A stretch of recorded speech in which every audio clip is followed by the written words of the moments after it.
जब SDM madam ने उस छोटी सी लड़की को तहसील के बाहर जमीन पर बैठा हुआ देखा, न उसके पैरों में चप्पल थी, न उसकी आंखों में आंसू थे, बस एक अजीब सी खामोशी थी। वही खामोशी एसडीएम अनन्या वर्मा को अंदर तक झकझोर गई। उन्होंने हाथ में पकड़ी फाइल बंद की और मन ही मन एक फैसला कर लिया। आज अगर मैं चुप रही तो मेरी कुर्सी का कोई मतलब नहीं रहेगा। उन्हें पता था कि यह फैसला उनकी कुर्सी उनसे छीन सकता है, लेकिन शायद इसी एक फैसले से किसी की पूरी जिंदगी बच सकती थी। अनन्या वर्मा 32 साल की एक एसडीएम थीं। सीधी पीठ, शांत आवाज और आंखों में एक अलग सा भरोसा। यह उनकी पहली पोस्टिंग नहीं थी, लेकिन यह जिला सबसे ज्यादा मुश्किल माना जाता था। यहां भ्रष्टाचार सिर्फ व्यवस्था का हिस्सा नहीं था, यहां तो भ्रष्टाचार ही पूरी व्यवस्था बन चुका था। खनन माफिया, जमीन के दलाल और उनके साथ मिले हुए कुछ नेता और अधिकारी पिछले 2 एसडीएम या तो स्थानांतरित कर दिए गए थे या फिर व्यवस्था का हिस्सा बन चुके थे। कलेक्टर कार्यालय में पहले ही दिन अनन्या से कहा गया था, मैडम, यहां ज्यादा आदर्शवाद मत दिखाइए, यहां काम चलाना सीखना पड़ता है। अनन्या हल्के से मुस्कुरा दी थीं, लेकिन उनके मन के भीतर कुछ और ही चल रहा था। उनके पिता एक स्कूल शिक्षक थे। वह रोज कहा करते थे, बेटा, कुर्सी बड़ी नहीं होती, उस पर बैठने वाले का ईमान बड़ा होता है। तहसील का कार्यालय एक पुरानी इमारत में था। दीवारों पर फाइलों के निशान थे और हवा में सड़ी हुई राजनीति की बदबू बसी हुई थी।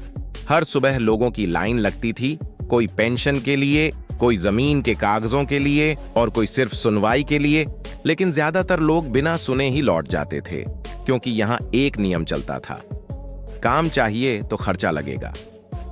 अनन्या ने पहले ही हफ्ते इस नियम को तोड़ना शुरू कर दिया। बिना पैसे लिए फाइलें पास करना, गांव जाकर मौके पर जांच करना और सबसे बड़ी बात, लोगों से सीधे मिलना। इससे कुछ लोग बहुत खुश हुए, लेकिन बहुत से लोग बेहद परेशान भी हो गए। उसी दिन दोपहर में जब अनन्या कार्यालय से निकल रही थीं, उन्होंने तहसील के फाटक के पास एक 14-15 साल की लड़की को देखा। उसका नाम था पूजा। पूजा के हाथ में एक पुराना सा कागज था, जमीन का कागज। उसकी मां 2 साल पहले मर चुकी थी। पिता शराबी थे और कुछ महीने पहले वह भी चल बसे थे। गांव के प्रधान ने उसकी जमीन पर जबरन कब्जा कर लिया था। पूजा रोज तहसील आती थी, लेकिन कोई उसकी सुनता नहीं था। अनन्या ने उसे पास बुलाया, धीरे से पूछा, बेटा, क्या हुआ? पूजा ने सीधे अनन्या की आंखों में देखते हुए कहा, मैडम, मेरी मां कहती थी कि एसडीएम मैडम सच सुनती हैं। उस पल अनन्या के सीने के भीतर कुछ टूट सा गया। उन्होंने तुरंत जांच के आदेश दे दिए। जमीन के रिकॉर्ड मंगवाए गए, गांव के पटवारी को बुलाया गया। लेकिन अगले ही दिन कलेक्टर कार्यालय से फोन आ गया।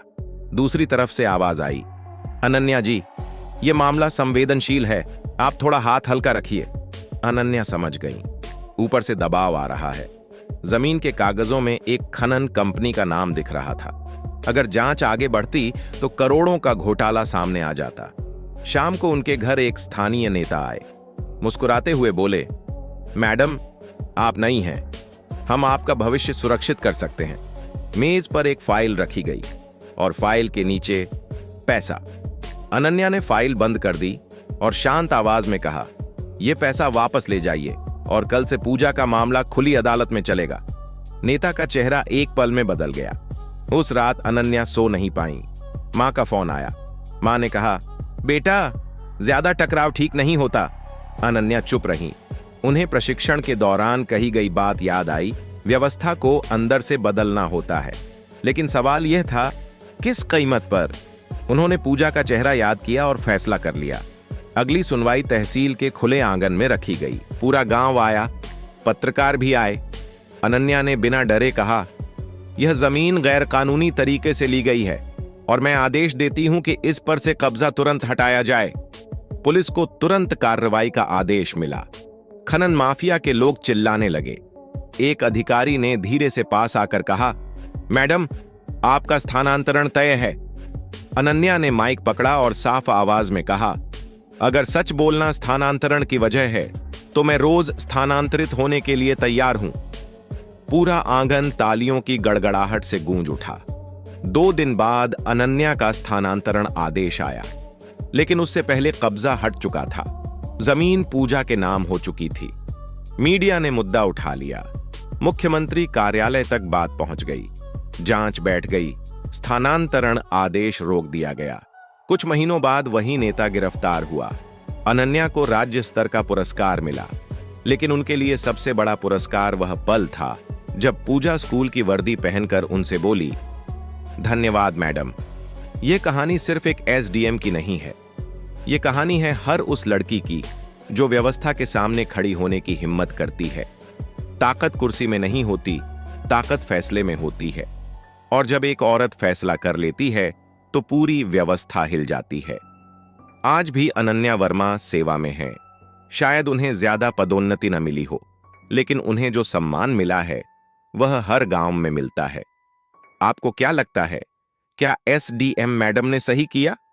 अगर आप उनकी जगह होते तो क्या आप भी अपनी कुर्सी दांव पर लगाते? अपनी राय लिखिए, इस कहानी को साझा कीजिए और सिनेमा कहानियन को सब्सक्राइब करना मत भूलिए, क्योंकि जब तक कहानियां जिंदा हैं तब तक